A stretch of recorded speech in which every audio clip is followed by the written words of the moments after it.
Today, guys, I'm going to be showing you the best rod for each player. So that includes beginners, more intermediate players, and then advanced players. So this will hopefully speed up your progression in the game because you know what you need to be working towards. So let's go ahead and get into the beginners. So for beginners, for the longest time, the rod that was recommended was actually the steady rod, right? And the steady rod's all right. I mean, it's good in its own way. But personally, I think that there is a better option to pick from. So for me, what I would recommend doing is going ahead and buying the steady rod, using that to fish. If you want, really, it's up to you. But the rod that I would recommend here for beginners is actually going to go ahead and be the Arctic rod. And here's the reason why. This rod is extremely underrated for a beginner rod because, I mean, look at this. The stats on the Arctic rod are way, way, way better than the steady rod. You have a 45% lure speed, a 63% luck, control is 0.18, and then your resilience is 15%, and your max kg is 80. I think it says 80,000 kilograms. Right now, compared to the steady rod that most people say is the best starter rod, has negative 60% lure speed, 35% luck, 0.05 control, resilience is 30%, and the max kg is 100,000, right? Sure, you're not going to catch as big fish with the Arctic rod. However, the Arctic rod has better lure speed, better luck, and only a slightly lower max kg. If you guys don't know where to get the Arctic rod, you just need to head over to the Northern Expedition and basically drive all the way over to the spawn. So if you need to find the Arctic rod, go ahead over to the Northern Expedition and you will find it right here for only 25,000. Now for beginners, 25,000 may be a lot. So you can still go ahead and buy the steady rod and then buy the Arctic rod. Honestly, I would just go ahead and save for the Arctic rod because in my opinion, it's better. And a lot of people have been saying that this is really underrated, especially once you mix it with an enchant. You can really start progressing faster with it. So now let's go ahead and move on to a more intermediate rod. I'm pretty sure everyone knows about this rod and everyone's been working to get this rod, and that's going to just go ahead and be the Trident rod. Everyone knows this. The Trident rod is definitely the best intermediate rod. I mean, it just has really good passive, really good stats, and you can catch a lot of good stuff with it. I don't even know if there's anything that's really tied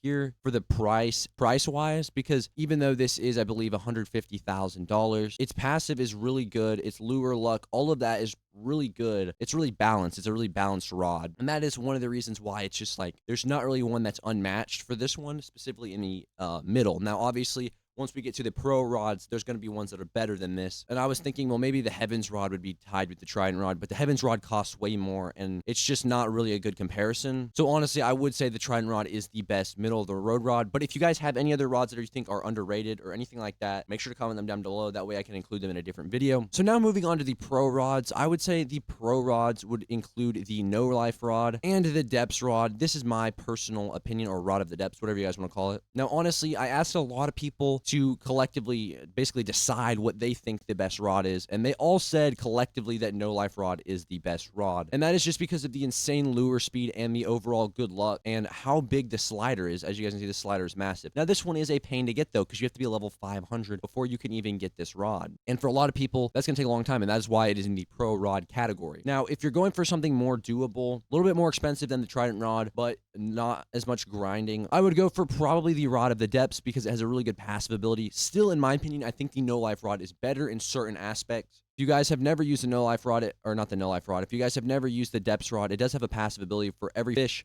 you catch, this guy will also catch you another one. And as you guys can see, this guy went ahead and caught another one. Down there, you just caught a pike. So personally, I think the Nolife Rod takes the top for it because as you can see, the haste is just so good. The lure speed is 90. On this, the luck is 105. The control is pretty good, and the resilience is pretty good. Pretty much everything about this. And then you have the infinite kg. I've caught over like 6,000 fish with this rod. So honestly, a really good rod. Anyways, if you have any underrated rods you guys want me to cover, I'm going to make a full video on the most underrated rods in the game. So if you have any controversial ones that you want to include, or any rod at all that you think is underrated, go ahead and comment it down in the description. Comment why you think it's underrated, what makes it really good, whether it's the price, the passive, just the lure speed, luck, all of that. Make sure to comment that down below because I will have a video. I will be making a video on the most underrated rods in fish.